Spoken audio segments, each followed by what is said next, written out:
पटियाला के गांव सुलर में एक मुफ्त आयुर्वेदिक चिकित्सा शिविर का आयोजन किया गया। इस शिविर में लोगों को आयुर्वेदिक उपचार और दवाएं मुफ्त में प्रदान की गईं, जिसमें स्थानीय लोगों को निःशुल्क चिकित्सा परामर्श और उपचार प्रदान किए गए। शिविर में रोगियों को निःशुल्क आयुर्वेदिक दवाएं प्राप्त करने और निवारक स्वास्थ्य देखभाल पद्धतियों के बारे में जानने का अवसर भी प्रदान किया गया। इस कार्यक्रम का उद्देश्य आयुर्वेद के लाभों और समग्र स्वास्थ्य में इसकी भूमिका के बारे में जागरूकता बढ़ाना था। आयुर्वेदिक चिकित्सक और विशेषज्ञ मरीजों का मूल्यांकन करने और व्यक्तिगत उपचार योजना प्रदान करने के लिए उपलब्ध थे। मरीजों को विभिन्न बीमारियों के लिए आवश्यक दवाएं निःशुल्क प्रदान की गईं। व्यक्तिगत आवश्यकताओं के आधार पर आहार, जीवनशैली और हर्बल उपचार पर मार्गदर्शन प्रदान किया गया। यह एक मुफ्त स्वास्थ्य सेवा कार्यक्रम था, जिसका उद्देश्य क्षेत्र के लोगों को आयुर्वेदिक चिकित्सा के लाभों से परिचित कराना और स्वास्थ्य सेवाएं प्रदान करना था। शिविर में लोगों को विभिन्न आयुर्वेदिक उपचार और दवाएं प्रदान की गईं, जिनमें सर्दी, जुकाम, अपच, वात और पित्त रोगों से संबंधित उपचार शामिल थे।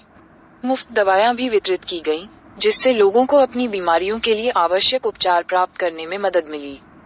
इस तरह के शिविरों का आयोजन विशेष रूप से ग्रामीण क्षेत्रों में स्वास्थ्य सेवाओं को सुलभ बनाने और लोगों को पारंपरिक चिकित्सा के लाभों के बारे में शिक्षित करने में महत्वपूर्ण भूमिका निभाता है। गोगामेरी में विशाल भंडारे का आयोजन किया गया। इस भंडारे में भक्तों को भोजन और प्रसाद वितरित किया जाता है। ये भंडारा गोगाजी महाराज के प्रति श्रद्धा और भक्ति का प्रतीक है। गोगामेरी में भंडारे का आयोजन भक्तों के लिए एक महत्वपूर्ण धार्मिक कार्यक्रम है। ये गोगाजी महाराज के प्रति श्रद्धा और भक्ति का प्रतीक है। इसके अलावा भंडारे में सभी भक्त एक साथ मिलकर भोजन करते हैं, जिससे एकता और भाईचारे की भावना बढ़ती है। गोगामेरी में काले नाग के दर्शन हुए। गोगामेरी में काले नाग के दर्शन का मतलब है गोगाजी महाराज के प्रति अटूट श्रद्धा और विश्वास। गोगाजी को सांपों के देवता के रूप में पूजा जाता है और यह माना जाता है कि गोगाजी सांपों के काटने से भक्तों की रक्षा करते हैं। गोगा नवमी के दिन भक्त गोगाजी के साथ साथ नाग देवता की भी पूजा करते हैं और यह माना जाता है कि ऐसा करने से सर्पदंश से सुरक्षा मिलती है।